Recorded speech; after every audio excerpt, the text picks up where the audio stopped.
Reading from Genesis 42:18 through 28. On the third day, Joseph said to them, "Do this, and you will live, for I fear God. If you are honest men, let one of your brothers stay here in prison, while the rest of you go and take grain back for your starving households. But you must bring your youngest brother to me, so that your words may be verified and that you may not die." This they proceeded to do. They said to one another, "Surely we are being punished because of our brother. We saw how distressed he was when he pleaded with us for his life. But we would not listen. That's why this distress has come upon us." Reuben replied, "Didn't I tell you not to sin against the boy? But you wouldn't listen. Now we must give an accounting for his blood." They did not realize that Joseph could understand them, since he was using an interpreter. He turned away from them and began to weep, but then turned back and spoke to them again. He had Simon taken from them and bound before their eyes. Joseph gave orders to fill their bags with grain, to put each man's silver back in his sack, and to give them provisions for their journey. After this was done for them, they loaded their grain on their donkeys and left. At the place where they stopped for the night, one of them opened his sack to get feed for his donkey, and he saw his silver in the mouth of his sack. "My silver has been returned," he said to his brothers. "Here it is in my sack." Their hearts sank, and they turned to each other trembling and said, "What is this that God has done to us?" The word of the Lord. What is this that God has done? And what is the journey that's about to happen here? And so why do I love Genesis? Maybe I'm distracting myself from the sermon, but let me explain to you why I love Genesis. They deal with deep human relation problems in story form. And you all know, I love story. And so you could get theologically as deep as you want on this, or you can tell the story and explain what's going on and let you all wrestle with the ramifications of it. And that's what I like doing. And so what we have here is Joseph, who through God's help has risen from nothing to a governor, to really second in command of all of Egypt. Only Pharaoh is above him. And so it was his vision, it was his dream that he was able to interpret of Pharaoh's that allowed him to rise to this position. And so he knew that there would be 7 great years of harvest, and then there would be 7 years of nothing, famine. And he was the only one in the know, and so therefore Egypt was the only one who stockpiled the good years, so that now that we're into our 2nd or 3rd year of famine, they're the only place where there is food. And so Jacob says to his sons, he says, "You got to go down there. You've got to get some bread. You've got to bring it back so we can live." And so they head down, and they walk into a room where there is Joseph standing in front of them. They don't recognize him, but of course, he recognizes them. And I wonder what he was thinking, because it's been 13 plus years. 13 years. And his last memory of every one of his brothers was the venom that they were spilling towards him as he lay in a hole, and they debated how they should end his life. He sat with that for 13 years. And remember, he didn't know they were coming. This was a shock to him. As he walked up to do his daily job, as he walked into his routine, he had his schedule, that all of a sudden, here in front of him are 10 brothers who deeply wounded him, who seriously injured him. And what should he do?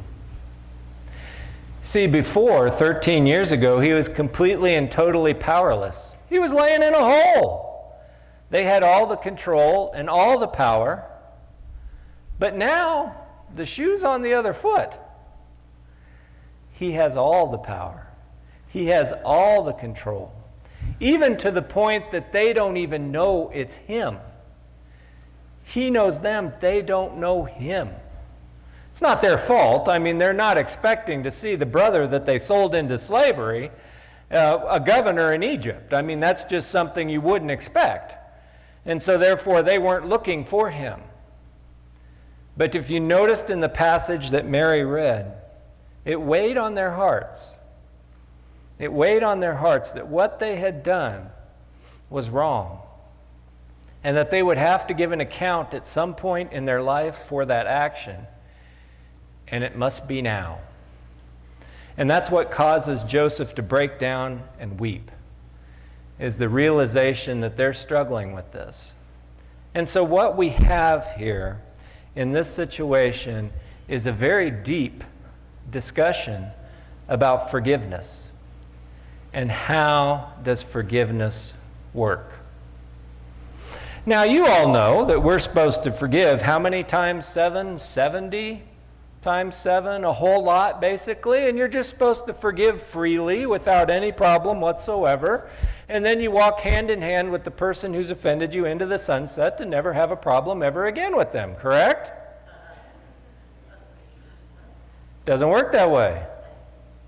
There's deep wound. You've been wronged, and you've been hurt, and you're just supposed to forgive? What we can hope for from people we have wronged is a willingness to re-enter relationship.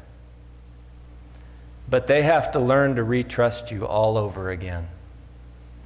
And you can't put it on your timetable. You can't say to somebody, well, I know I hurt you, but get over it. Let's move on. I mean, I've suffered enough from this mistake. No, that is not your place to make that statement. Instead, you get to rest with it. They set the timetable.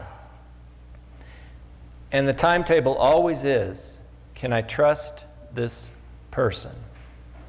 And if they're willing to go on that journey, and you notice this story, I didn't have Mary read the whole story for you, but boy, I encourage you to go home and read it.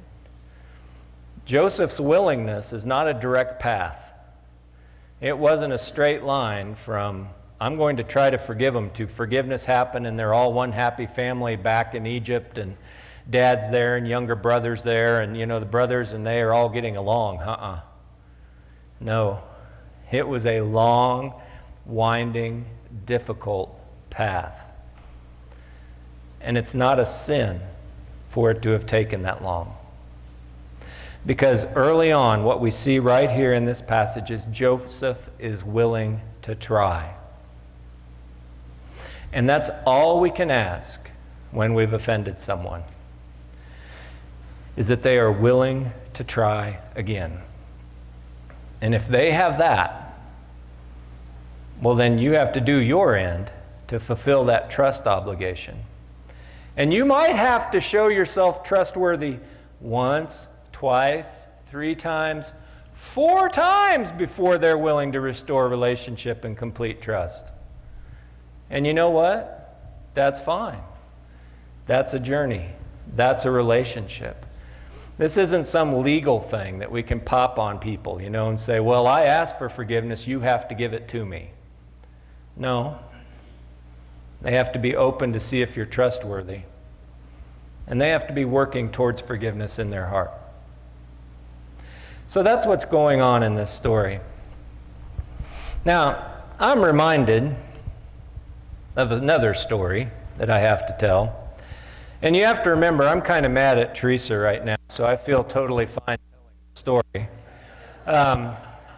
She stuck an ice pick in my ear Thursday night, and I've had terrible pain ever since. And so I woke up with it, so I can only assume it was her sticking an ice pick in my ear. And so it kind of hurts to see the light right now, and so if I'm blinking a lot or if I'm tearing up, it's because my head hurts and stuff. But I do have a story that is about trust. And marriage is most definitely a sacred trust, and it takes two parties to be able to have a successful marriage. Just can't do one. Don't work. Never has, never will. But I was young when I got married. I don't know about you all, but I married young. I was only 2 months out of college. Yeah, when we got married. And I don't know if y'all know this in college. In college, you're really not accountable to anybody else but yourself. So if you want to stay up till 3 in the morning, well, you can stay up till 3 in the morning. And if you want to go on a road trip and not tell anybody where you went, well, you can go on a road trip and not tell anybody where you went. And so there's an incredible freedom that I had actually grown quite used to. And so Teresa and I, well, we got married, and so this was one of our first nights, and it wasn't too long into the marriage.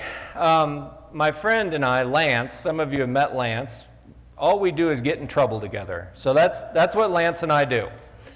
So whenever Lance is in Pueblo, you can all just go, oh, pastor's going to be in the paper. So but that's just how it happens, so get over it. And so Lance and I, we were going to go out and just go for a drive is all we were really doing. We goof around that way.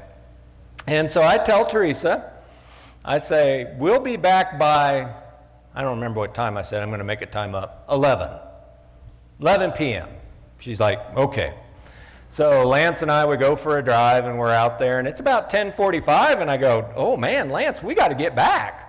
Because I told Teresa we'd be back by 11. And so we pull in, now Teresa doesn't believe this story, but it's absolutely true. We pulled into that driveway at no later than 11:05. All right, 11:05. And so I pull up my truck right beside his truck, and then we both get out, and then I make just an absolutely terrible mistake. I open the tailgate on my truck, and I sit down, and Lance sits down. Now this is before cell phones, so it's not like I can text her and say, hey, I'm in the parking lot. And so we start talking, and I look at my watch, and by golly, it's 1 a.m. And I think, boy, I should really go in. So about 2, I decided it's time to go in the door.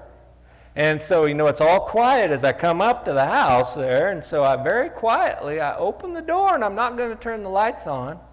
And I very quietly shut the door behind me, when all of a sudden the lights come on in the front room. And there's this very mad woman standing right in front of me who said, where have you been? And why are you gone? And maybe you shouldn't come in. Well, I immediately said to her, now look here, woman. No, wait, come to think of it, I didn't say that because we're still married. Instead, I apologized, told her I was sorry and that it won't happen again. Now, she didn't forgive me. And you know what? That's okay. I mean, it seriously is okay. Now, she was open and willing to give me another chance. You see where I'm going here? She opened her heart up, and she said, okay, you screwed up, big boy, but I'm going to give you another shot. But don't think you're forgiven yet. And I've never been late again. I think she's forgiven me, but I'm not sure. Yeah, I think so. But it took time. Now, you see, when we offend somebody, we don't like to admit we're wrong. And we definitely don't like feeling like we're owing something or beholding to someone else. And so we want it resolved, and we want it over. And that's why we always tell our kids, well, go tell them you're sorry. And then, of course, what do we train the other kid to be able to do? To immediately say back to him, well, it's okay. Well, no, it's not. That kid might have just bit you or something. You're not forgiving that kid at all. If that kid's mouth gets anywhere near you, you're going to give him a flying elbow. You haven't forgiven him, nor should you. It's only through time and trust that you'll finally let him get close enough that you won't give him an elbow if their mouth comes close. It's the same thing in every relationship. We can't force the issue. If you have wronged someone, you can tell them you're sorry, but then you have to demonstrate you're sorry. Now that's the journey Joseph and his brothers are on right now. And so you might think, why is Joseph going through this convoluted mess? Why didn't he just, right there when he saw him said, "Hey, it's me"? Why didn't he forgive him just right in that instant? Why didn't he? Well, you think about the times you've been wronged. And it's okay to hold off for just a second, because before you can offer true forgiveness, you have to truly be able to trust the person you're offering it to. Because if you can't trust them, I'm sorry, you're not really offering them forgiveness. So you got to go on the journey. And it's hard, because some people have done rough things to us. And maybe we can never trust them again. And when that case happens and when that situation happens, it's rough and it's tough and it's hard. But you have to make that cut. Because it's not fair to them, and it's not fair to you if you can't trust somebody, if you keep them close. Now you can be honest with them and say, "I'm sorry, I can't trust you. I can't." That's okay. But you have to make the journey of try. And I think it's incredible. And it's why I love this, that we do this every week.